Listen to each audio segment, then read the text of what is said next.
Hey guys, it's Tori, and today I'm doing a little bit of a recent reads. I've read a few books recently that weren't part of vlogs, and I don't really have enough thoughts to do with thematic rambles. There's one I was considering doing that for, but in how it ended, I ended up feeling like there was just not anything specific that I really felt the need to talk about with it beyond just a basic review. So in thematic rambles, I want to go a little more in depth on analyzing like symbolism and things like that in it. So I decided to do just a little recent reads video. I have 3 books that I'm going to discuss, so let's just get right into this. The first book that I want to discuss is The Vanishing Act of Esme Lennox by Maggie O'Farrell. I read Hamnet last year, I believe, and unfortunately, I didn't dislike it, but it just didn't wow me the way it wowed so many other people. I know a lot of people love it. The thing is, I do think Maggie O'Farrell's writing and character exploration is beautifully done. She does a great job.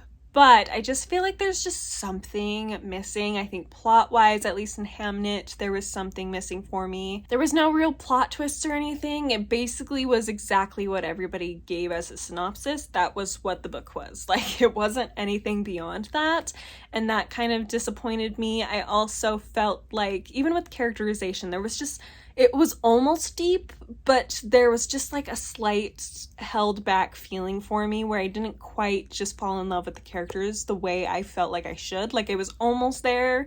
I could feel myself teetering on the edge, but for some reason I just could not go over. So I unfortunately was not hugely into it.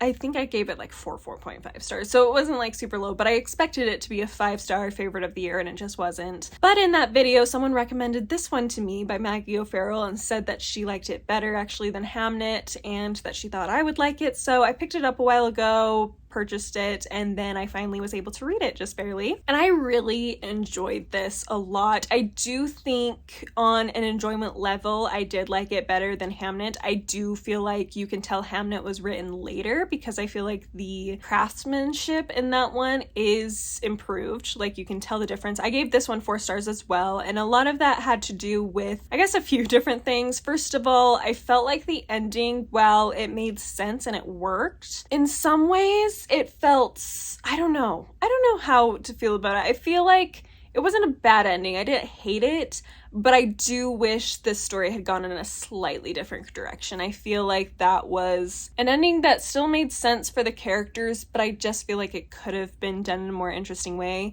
I also felt, I guess I should tell you what this is about, and then I can continue explaining what didn't work for me in this. This story follows, well, it starts off following 2 perspectives, and then a 3rd perspective is added in a little bit later, which I'll mention what the 3rd perspective is, probably, because it's not really a spoiler. But the main 2 perspectives, we have, of course, the title character, Esme Lennox, who we're watching her basically grow up. A lot of her kind of strangeness, she grows up in the early 1900s, and in the 30s, she ends up being put into an insane asylum, and she is just left there for about 60 years. And then the other perspective we follow is actually her niece, or great niece, I should say, because this niece, Iris, her grandmother, is Esme's sister. So her great niece, who has never heard of Esme Lennox, but one day someone calls her from the hospital, calls her about her, and things kind of go on from there. It's not a linear story. We're flashing a lot back into the past, especially in Esme's perspective. She's flashing back to the past while also sort of being in the present. It's a lot of exploration of just where her mind's going. It's kind of a stream of consciousness feel, not exactly, but you are following her thinking about right now, and then also thinking about the past and picturing memories from the past. The 3rd perspective is actually Esme's sister, who is still alive. Her name is Kitty, and she has Alzheimer's. So we are experiencing her thought processes now as she has Alzheimer's. So it's really interesting in those sections because all the paragraphs kind of just end in the middle of a sentence, showing how her mind is wandering from one topic to the next and not really connecting the dots very well. But the more you read, the more you understand what she's really thinking about, what these thoughts and feelings are really turning towards. And I really thought that was very well done. So now that we got the synopsis out of the way, back to my thoughts on the book itself. itself. So, like I said, there were a few things that didn't quite work for me. Two other major things besides the ending. First of all, Iris, the great niece, I didn't really feel like I got to know her very well. I felt like I got to know, especially Esme, really well, which, I mean, she's the titular character, so it makes sense. But I just felt like Iris, she had all these things going on in her life, so it's not like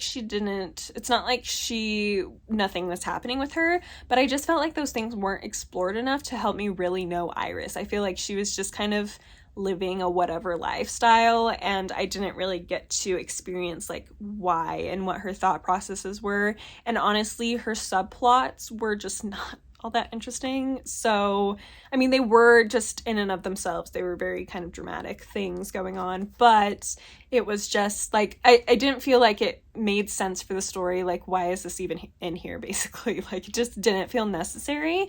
And I feel like it was trying to connect her to Esme and like show how they're similar in their wild spirits, but it just didn't work out that way for me. It just felt like Iris had these things going on that we didn't really fully explore, and it just felt like filler for me. The third thing that didn't really work for me in this, or that bothered me about this, is that I really don't like books where, in order to put forward this feminist message, they kind of demonize all of the men in the story, or show that all these men are gaslighters and they're not really listening to the women and all this stuff, and I don't like that. And in this, there weren't really any guys that were just good guys. They were all had issues, and I just don't, I mean, I shouldn't say they all had issues, because everybody just does, like, that's part of life, but it was all just like, there was maybe one that was made to look a little more sympathetic, but even he was just very like possessive and stuff with Iris. He was connected with Iris, and so all of it just made it look like men were just trash and just treated women terribly. And I just don't think you need to tell a story like this. This is very much kind of that focus on women being put in these asylums, especially in the early 1900s and the 1800s, just because they weren't living according to the standards of the day. They were running off with men, they were getting pregnant out of wedlock, they were not able to have children, things like that. And so instead of properly taking care of them, they were put in asylums. And so I understand that's what the book is trying to share, and so I feel like the exploration of the men in the story is based around that. But I just feel like you can show that that's a problem without making it seem like all men are the same and they're all just out to control women, and if they can't, then they think they're crazy or whatever. Like, I really don't like that. I just would rather people tell a more nuanced story about it. Like, show me men that are good and that aren't going to behave that way, because not every man is going to behave that way. And or at least, even if they do kind of do these awful things, like, at least show their good qualities. Like, I don't know. That really bothers me in feminist stories where they just really demonize or degrade the men. I'm like, we don't need to switch around who's being degraded to balance the scales. Like, that shouldn't be what we're doing. Like, I, as a person, would rather just treat everybody equally well and respect everybody than try to even the score for the past that I can't control and I can't change. So anyway, that's just my feeling about it. I know other people may not agree, which is totally fine, but it does cause me to have a struggle with books like this sometimes. That all being said, I really love the writing in this story so much. I loved the non-linear way it was told, because it was done in a way that made sense. Like, it was easy to follow. There may have been moments where I was like, wait, did we switch to the past just here? But it was easily figured out that we had, and so it didn't really bother me. It didn't take me out of the story. I did really like Esme as a character, and I thought learning about her past was really interesting. There was a lot of sad things in this book. It was a very sad book. I will say that there are a lot of trigger warnings in this, as you can imagine. So keep that in mind if you need to be warned about things like assault, forced institutionalization, if you're worried about cheating. That all is playing a role in this story. Betrayal of family members, abandonment, all of that jazz. So keep that in mind if you are interested in reading this. But it is a beautifully written story, and I really got through this so fast because I just wanted to read it. Like, I was sucked in right from the beginning, and it's really great. I will say, quick other warning with it though. It does do page breaks instead of chapters. So if that really annoys you, know that there are no chapters in this. There's just page breaks, which usually it's only a few pages between each page break. So it kind of works itself out, but there are no chapters. So go in knowing that. But yes, I did really enjoy this. 4 stars, great read. And I am willing to keep this book because I would want to revisit it in the future. But yeah, I do have some of those qualms that I mentioned. The next book I have is a nonfiction, and that is The Body Keeps the Score by Bessel van der Kolk. Yes, I remembered the author's name this time. Good on me. I gave this book 4.5 stars. This follows basically the experience of the author as he has helped study trauma and its impact on the body, on the mind, and on just how people perceive the world. And it's really fascinating. He starts off kind of talking about his experience and how he's developed over time. Then he kind of discusses specific things that he's learned are impacted within the body and within the brain in traumatized people and how all that works. He tells a lot of personal anecdotes of experiences with patients. He got permission for all of it, so it's good, but he does go into detail about a lot of these people's experiences, and a lot of them have suffered sexual assault. So if that's something you can't handle in books, this is probably not the book for you, because he does go into detail enough, pretty good detail, on what these women were experiencing and as their trauma, and then what that trauma caused in them. So just keep that in mind. And then he ends the book with a section on talking about some possible ways to help with these situations, some different treatments basically. And it was really, really good. Really enjoyed it. I listened to the audiobook and it was great. I actually do want to get a physical copy of this because I feel like it's one that I'd love to revisit and to physically read so I can take notes the next time I read it. So definitely really loved it. I bumped it down 0.5 of a star just because there were some times where it felt a little too scholarly in its language. Because I studied psychology, there was a lot that I understood pretty well, but I do feel like there were some things, even though he tried to explain like parts of the brain and stuff as simply as he could, there were some things and some words that he used that I felt like were a little bit on the scholarly side and may not be for the average person, which this is a commercially sold work. So I feel like that kind of is not in its favor, but overall it was a really incredible book, very entertaining. I really appreciate that he shared so many personal stories because I think it made it a lot more easy to understand the principles he was discussing, and it just made the book itself more engaging hearing those stories. And yeah, that's all I really have to say about it. I feel like nonfiction I don't usually have all that much to say, but for this one, that's what I have to say. Really enjoyed it. If you're interested in this topic, this is a great one to pick up, I would say. And the last one I'm going to discuss is actually probably, it's kind of sad, I'm ending on a dud, unfortunately, but that is The Legend of the Dream Giants by Dustin Hansen. This is a middle grade that is sold at the bookstore I work at, and so I got it for free just due to a contest that we were doing at work, and I was really excited because it's so cute looking. Look at this lovely cover. It has these beautiful gold end pages. The inside cover has these stars. It just looks gorgeous, and throughout it actually has some like lovely illustrations in it. The illustrations are actually when the giant who this is about is dreaming. He's dreaming kind of about these bears and things that are happening with them, and you start to realize that those dreams really connect with his real life. But there were so many things about this book that were disappointing. I gave it 2 stars. It was such a weird experience reading this book.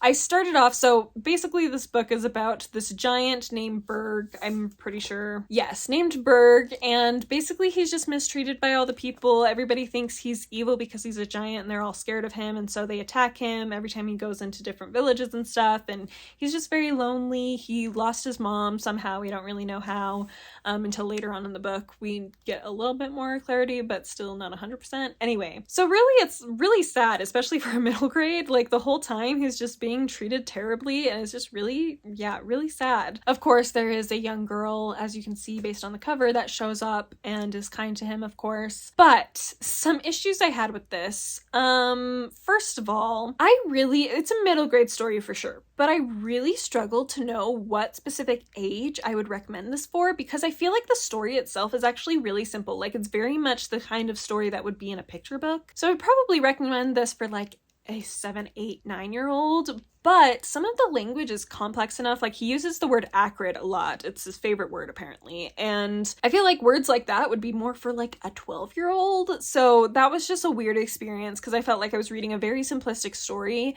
but some of the language was for a little bit more mature. And so I was like, what? Who is this for? I don't know. I still don't know. Then I just felt like it was, first of all, it was very repetitive. Like, it was a lot of, he goes to a new place, sees some people, they get mad because they see him, but he's so hungry, so he goes to another place and they see him and they hate him, so they attacked him over and over. And then about halfway through, we get to the city and things start to change a little bit. But even then, it's repetitive about like these people using him to protect them, and then he thinks they're being nice though because they're welcoming him in, and you see the same basic thing over and over. This girl that's on this cover, barely even in it, like we barely get to know her at all. Like, she's just some random girl that's meant to serve a plot device. Like, she has no real characterization in and of herself. The only one who gets characterization is Berg the giant, and even he is just basically narrowed down to he's sad because nobody likes him, but he's also really hungry because he's a giant. So, but he is curious. Like I said, he's the most developed, so it's not like he's not developed at all, but more could have been done for him. I just, it's hard for me because middle grade books, obviously I'm too old for them anyway. Like, I'm an adult, so it's not really for me. But I've read a lot of middle grade that I still really enjoy, even if it's not like as complex and stuff as adult works. Like, I can still enjoy it. I think of like Howl's Moving Castle, Inkheart, Percy Jackson.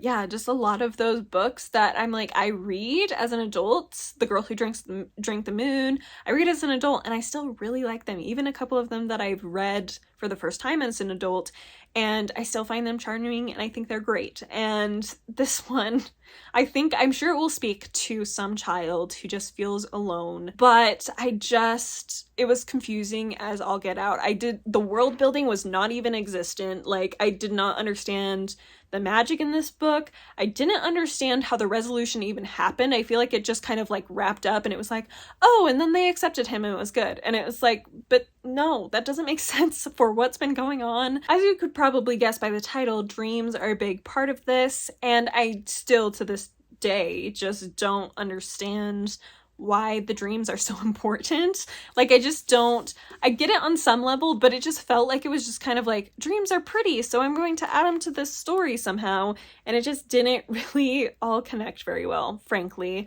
There also was not very much dialogue in this, which I personally really prefer dialogue, and maybe part of it was because he's alone so much of the time, so he doesn't really talk. Like, it's not even until halfway through that you even hear him talk, which, like I said, I think it might just further what this book is trying to say about Berg's situation, but I like dialogue, so that was kind of boring for me. Again, with the dreams, I don't understand why his dreams were of bears. I mean, I guess because a lot of them have to do with his mom a little bit on some level, that it's because like mama bear situation, I don't know. Or yeah, I just don't understand why this book. Like, I don't understand. I gave it 2 stars instead of 1 star because it was charming. There was charming aspects to it. Berg was sweet. Like, it has like the magical feel enough that it was fun in some ways, but there was just so much that I just did not. I feel like it could have been better developed all around. I feel like it could have been less repetitive and still got the point across. I feel like it was honestly a very basic storyline that just added all this other stuff to make it for older kids than just picture book, but it didn't actually develop anything very well. It just still felt like a picture book, just with like more words, and like a picture book type story, just with more words. And yeah, it was just really disappointing. This is definitely going on my most disappointing reads of this year because I thought it was going to be at least cute. I thought it was going to be at least 3 stars as like a fun read that was just okay. It wasn't great, but it was like cute and I enjoyed reading it. But no, I did not enjoy reading this. I almost DNF'd it, but I was like, you know what? Because it's sold in my bookstore, I want to like know about it so I know whether or not to recommend it to people or like who I should recommend it to. Probably won't recommend it to anyone unless they have a kid who really likes fairy tales, I might, but it's weird. It's weird, and unfortunately it wasn't very good. The writing was beautiful. Like I said, I didn't understand what age group it was for, but the writing was nice. It just, everything else was just not as good as it could have been. So yes, that's my recent reads. Thank you so much for watching. Let me know down below if you've read any of these, your thoughts on them, and I hope you are having a wonderful holiday season. I will see you next time. Bye!